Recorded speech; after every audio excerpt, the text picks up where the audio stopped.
This is a breaking news alert. Following some breaking news right now, talking about an active aggressor that has been reported at the Covenant School. Someone from the school made that first 911 call. But it sounds like there's multiple victims down inside the school. 3 children are now confirmed dead. My heart is just hurting right now. Thoughts and prayers for these families. There's no words because they weren't letting the parents up there, so they were just running up the street. We're hearing from parents who watched this immediate reaction to the scene by parents of the school who weren't getting information.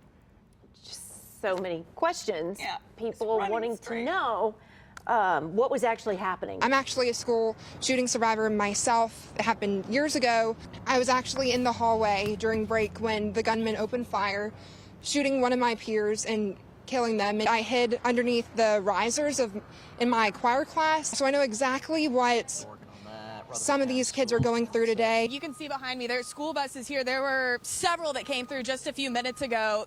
We know that children are being taken to the reunification center to meet up with parents. You can see though that a lot of parents have just come here themselves. You could just hear parents yelling, "Where do I go and how do I get to my kid?" We're taking a look here, a video inside of that sanctuary where the reunification efforts have been playing out for the last hour or so. There was just a shrill, I'll never forget, just the hair-raising screams of a mother who had just received a phone call, and it got silent in that sanctuary.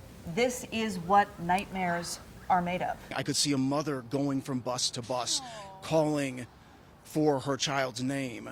And I know that's as a parent, that's one of the most heartbreaking things that you can hear. Kids are all locked down, but we have 2 kids that we don't know where they are. Help! There's children up there. Give me 3! Let's get 3! Officers hear shots being fired in a hallway to the right of them, so that's where they go. I'm going to swing over if we can and show you what's happening right now. So right now, members of the FBI, Metro Police, their SWAT team are all gathered in front of this house, 3005 Brightwood Avenue. According to public records, that is a home that is owned by the Hale family. The shooter is Audrey Hale. This home could hold important clues in the case. Tonight, we watched as police carried bags of evidence out of this house. Today is a First Alert weather day. Can you guys pull up that camera, that big camera that you have? Just make that full screen. There it is. That's the tornado on the ground in Montgomery County. If you are near Whitfield Road in Montgomery County, listen to my voice.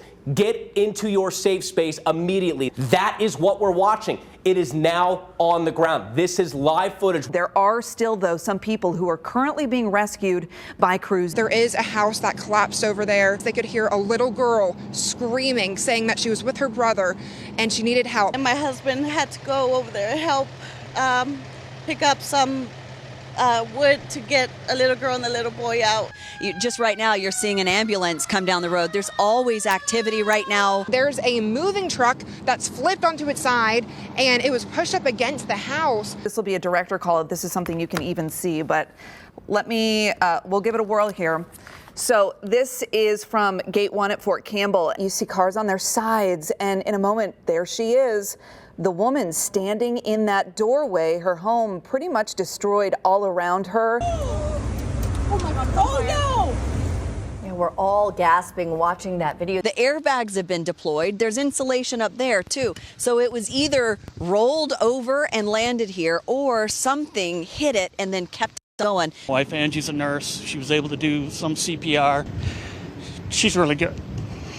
Unfortunately, it sounds like he is alluding to serious injuries and possible fatalities. Right now, right smack dab through Davidson County. Looks like it'll go just north of Nashville. We have a confirmed tornado on the ground. I-65 Vietnam Veterans Boulevard. We can actually see the tornado moving across. Yes, we can see the power flashes as the storm is moving across. This tornado, a confirmed tornado, we're seeing it right here. A flurry of activity just here recently. You see all of those people there walking. And this site behind me truly shows what a lot of this community looks like as a result of that tornado that rolled through the area. And they appear like doll houses. You can see right inside. Massive damage this morning after a deadly tornado outbreak strikes Tennessee, 6 people lost their lives, including 2 children. Joseph Dalton died a hero. She doesn't think that my son or her would be alive if it weren't for him. The loss of Floradelma and Anthony is one that's hard to accept. Queremos ver al nen, a mi mamá, ¿dónde están?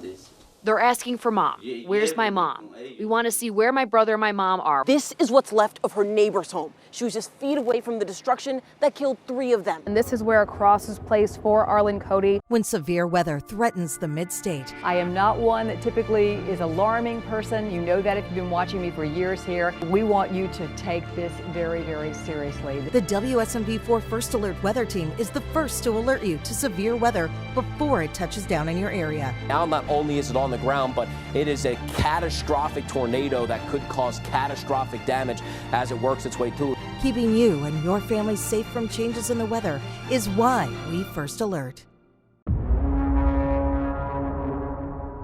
Breaking at this hour, TBI agents are at the Alabama home of a truck driver accused in a kidnapping. The bloody underwear of several women were found inside that driver's truck. Roy Nelsh, to me, really embodies evil. I mean, this to me was a pure embodiment of evil.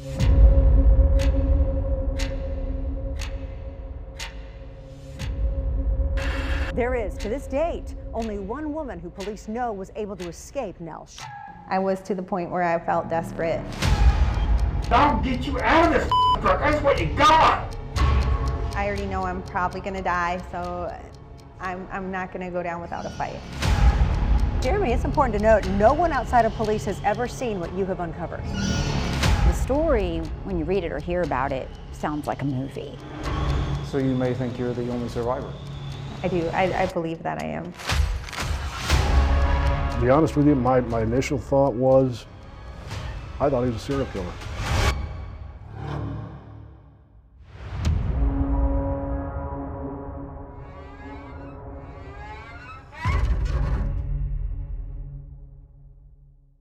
Watch Monster Coming Out, now streaming. I'm Jeremy Finley. This is the home of a mayor in Sumner County, and that is the mayor's name. But the mayor doesn't own this dumpster just on the other side of his property. It's owned by a new company that starts with the letters FU. Everybody's outraged about it. Are you a police officer? Are you guys Metro police officers? Are you guys all certified police officers? They're armed like police officers, wear vests that read police. So they're police, right? These folks are indistinguishable from real police officers. WSMV4 Investigates goes undercover to expose who they really are. This is a public safety issue. Are you a police officer? The Thin Blurred Line investigation tonight at 6. We went undercover in downtown Nashville and found Mason Schweppe alongside 2 off-duty police officers who showed us their licenses.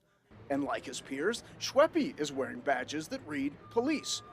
Paperwork for the state, though, shows he has no license to be a police officer and has not informed the state he works for any police force, only security. I looked up your background and you are not a certified police officer. But I was at one time, though. Not in Tennessee, though. You said that you're certified and you're actually not in the state of Tennessee. Correct. But you're wearing a badge that says police. Private duty, though. Have you ever heard of a private duty police officer? There's no such thing. Third graders saw the dead bodies of their friends, not just coffins. That's right. Their classmates. She knows what it feels like to be shot at. Mary Joyce's 9-year-old daughter was on the 2nd floor of the Covenant School the day of the shooting. I don't want any one of you to feel what this feels like. So many students here, so many parents, grandparents, chanting for change. One of the chants that we've overheard is, quote, "You ban books, you ban drag.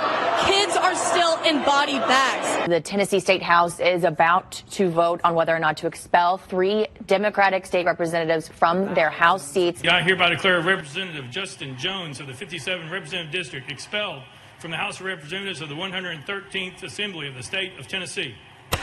Can you summarize what this vote and the outcome of this means going forward, and that support and opposition you had? I mean, moving forward, this is setting a precedent that any member who voices dissent or opposition can be expelled from the legislative body. I 65-30 nays. Well, you just watched as Representative Gloria Johnson survives her hearing. Gloria, why do you feel like there was a difference in the outcome between you and your colleague? I will answer your question. It might have to do with the color of our skin. When did you get the news? 2 of the transplant team doctors came in. They said, there's a heart available. And I was speechless. It was the perfect timing. I don't know if he would have waited much longer. I'm so excited to see him. The two families haven't met Then the destination is on the right. until now.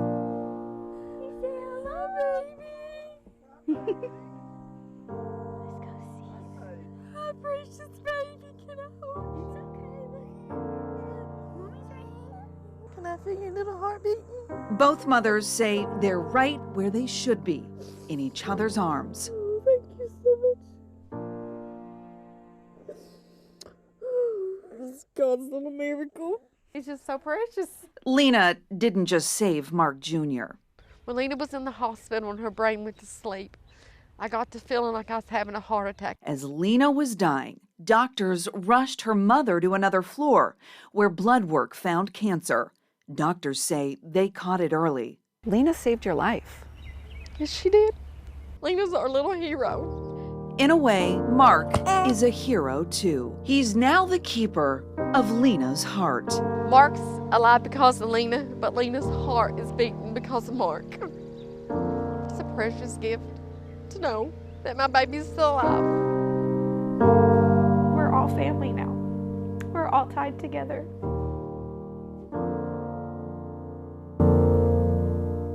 Very somber mood here at Fort Campbell. We're the home of the Screaming Eagles, 101st. We've learned the name of one of the soldiers who died. His name is Caleb Gore. Gore's father described his son as a kind, compassionate, and gentle giant who was built like a tank. We have team coverage tonight. We want to get you out to Micah Warwick. He's live near the scene of that crash in Katie's. Her 4-month-old baby got sucked away. The tip of the tornado came down and picked up the bassinet with my baby Lord in it. They found baby Lord alive with just a cut on his face. It looked like a little tree cradle. These tornado victims had no idea until you told them. We had to tell them, Marius. After the tornadoes, the National Weather Service investigators went out to examine damage. Investigators documented that Resendez's home was secured to his foundation with only construction adhesive tape and nails. No bolts, no anchors, no screws. It's a damn sex scandal going on in this police department that we're trying to get to the bottom of. By the time the investigation was complete, 5 officers were fired and 3 others were suspended for having sex with Officer Megan Hall, some while on duty and on city property. We've met up after work a couple of times. We both kind of apologized and said, that can't ever happen again. Officer Megan Hall got emotional as she was confronted. Is this what people think of me? Do I have to come back? This is Connection and Country, the evolution of CMA Fest. Again, here we are, Nashville Underground on Broadway, giving you this amazing look at what's going on for fans. They landed at BNA 30 minutes ago, and what's the first thing they do? They drive straight here. Lauren, I'm in the best seat in the house here. I am in the lounge chair area here on Broadway, and I must say, when do you ever get to sit in a lounge chair on Broadway? Like, all I get to do is just people watch right now. In terms of just one song opening a million doors, this one is super special. I've also played at festivals where I'm looking out into a sea of faces that look nothing like me, and people have Confederate flags and shouting rhetoric that I don't agree with. And those moments are tough. This is Titans Game Day, presented by DraftKings Sportsbook. Fellas, obviously the topic du jour that everyone was talking about all week is the Titans get a rematch or get to face A.J. Brown, their former receiver. Well, guys, no surprise that the main topic of conversation this week has been A.J. Brown. Everyone's just so curious to know what it will be like to see your former teammate on the other side in another uniform. This is our home. At WSMV4, we care about your community, and it shows. From the American Heart Association to the American Cancer Society and the Alzheimer's Association. We walk alongside our community.